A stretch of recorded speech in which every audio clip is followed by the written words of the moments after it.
বাংলাদেশের জন্য এক চরম অশনি সংকেত। খোদ জাতিসংঘ নিরাপত্তা পরিষদ থেকে এলো এক বড় সতর্কবার্তা। আন্তর্জাতিক জঙ্গি সংগঠন আল কায়দা নাকি এবার বাংলাদেশে তাদের নতুন আস্তানা ও সন্ত্রাসী সেল গড়ে তোলার পায়তারা করছে। জাতিসংঘের ইসলামিক স্টেট ও আল কায়দার সংক্রান্ত মনিটরিং টিম তাদের ৩৮তম প্রতিবেদনে যে বিস্ফোরক তথ্য দিয়েছে তার মূল বার্তাটি অত্যন্ত স্পষ্ট ও ভীতিকর।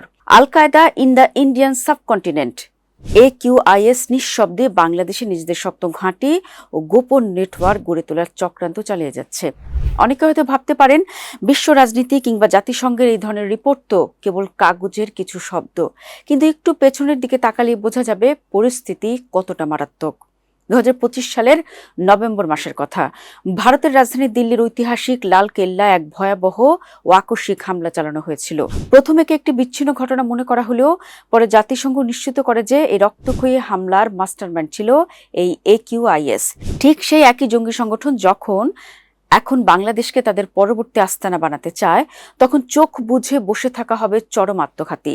এখানে ভয়ের আসল জায়গাটা হলো তারা আসছে অত্যন্ত চতুর আর ভিন্ন উপায়ে। জাতিসংঘ রিপোর্টে বলা হয়েছে AQIS এখন আর বিশাল কোনো দৃশ্যমান দল নয়, তারা রূপ নিয়েছে এক বিকেন্দ্রীভূত ছড়িয়ে ছিটিয়ে থাকা অদৃশ্য মাকড়সার জালে। চিন্তা করে দেখুন, আপনার পাশের গলির ভাড়াটে কিংবা খুব সাধারণ একজন মানুষ হিসেবে মিশে থাকা দলটি হয়তো কোনো নীরব স্লিপার সেল। তারা সাধারণ মানুষের ভিড়ে মিশে লজিস্টিক সাপোর্ট তৈরি করছে, গোপনে অর্থ সংগ্রহ করছে এবং বড় কোনো হামলার নীল নকশা বুনছে। দর্শক, বর্তমানে বিশ্বব্যাপী সন্ত্রাসী হুমকির মাত্রা একই জায়গায় থাকলেও জাতিসংঘ খুব স্পষ্ট করে জানিয়েছে সাহেল অঞ্চল এবং দক্ষিণ এশিয়ায় এই বিষাক্ত হুমকি বহুগুণ বেড়েছে। পাকিস্তান ও আফগানিস্তান সীমান্ত জুড়ে তেহরিকি তালিবান পাকিস্তান টিটিপির একের পর এক হামলা ও পাল্টা হামলায় পুরো এলাকা এখন অশান্ত। আফগান তালিবান সরকার প্রকাশ্যে অস্বীকার করলেও তলে তলে তারা টিটিপিকে প্রশ্রয় দিচ্ছে। পাশাপাশি সেখানে ISIL-এর মতো ভয়ঙ্কর দলগুলো ডালপালা মেলছে। এখন প্রশ্ন উঠতে পারে, আফগানিস্তান বা পাকিস্তান তো বাংলাদেশ থেকে অনেক দূরে, তাহলে আমাদের কেন এত ভয়? কারণটি খুব সাধারণ কিন্তু অত্যন্ত মারাত্মক।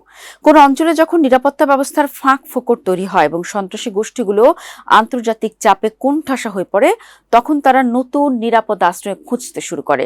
আর ঠিক এই জায়গাতেই কৌশলগত কারণে বাংলাদেশকে তারা নতুন শিকার বানানোর চেষ্টা করছে। সীমান্তের ওপারে যখন আগুন জ্বলে, তারা আজ এসে পড়ে প্রতিবেশী দেশেও। আমাদের বিশাল সীমান্ত, ঘনবসতি এবং নিরাপত্তার কিছু দুর্বলতাকে সুযোগ হিসেবে নিয়ে এরা আমাদের সমাজ কাঠামোর ভেতরে গোপনে ছড়িয়ে পড়ার চক্রান্ত করছে। জাতিসংঘের রিপোর্টে আরও একটি কৌশলগত বিষয় উঠে এসেছে যা সাধারণ মানুষকে সবচেয়ে বেশি উদ্বিগ্ন করবে। সোমালিয়া, ইয়েমেন কিংবা সাহেল অঞ্চলে আল কায়দা ও আইএসের মূল আয় এখন মুক্তিপণের জন্য অপহরণ এবং ভেতরের খবর ব্যবহার করে স্থানীয় নিরাপত্তা বাহিনীকে দুর্বল করে দেওয়া। একটু ভেবে দেখুন, একটি দেশ যখন অর্থনৈতিক ও রাজনৈতিক পুনর্গঠনের মধ্য দিয়ে যায়, তখন ভেতরে যদি এই গোপন সেলগুলো কাজ শুরু করে, তবে পরিস্থিতি কতটা ভয়াবহ রূপ নিতে পারে। আপনার অজান্তেই হয়তো স্থানীয় ব্যবসা, ভুয়া আর্থিক লেনদেন বা হুন্ডির মাধ্যমে লেনদেন হওয়া অর্থ জঙ্গি অর্থায়নে চলে যাচ্ছে। এরা বিশাল কোনো বাহিনী নিয়ে নয়, বরং ২-৩ জনের ছোট সেলের মাধ্যমে আকস্মিক হামলা চালিয়ে পুরো জীবনযাত্রা অচল করে দিতে পারে। হাট বাজার, জনবহুল এলাকা কিংবা বিনোদন কেন্দ্রগুলো যে কোনো মুহূর্তে ঝুঁকিপূর্ণ হয়ে উঠতে পারে। দর্শক, আন্তর্জাতিক পরিমণ্ডলে আল কায়দার মূল নেতৃত্বের ক্ষমতা আগের চেয়ে কমলেও এই আঞ্চলিক শাখাগুলো কিন্তু দিন দিন স্বাধীন ও আরও বেশি আগ্রাসী হয়ে উঠছে। কেন্দ্রীয় আদেশের অপেক্ষা না করে তারা এখন স্থানীয় স্তরে নাশকতা চালানোর সক্ষমতা রাখে। জাতিসংঘের নিরাপত্তা পরিষদের এই প্রতিবেদনটি বাংলাদেশকে এক বিরাট আয়নার সামনে দাঁড় করিয়ে দিয়েছে। আমরা যদি ধরে নেই আমাদের দেশে এসব সম্ভব নয় বা আমরা পুরোপুরি নিরাপদে আছি, তবে সেই ভুল ধারণাই হবে জঙ্গিদের সবচেয়ে বড় সুযোগ।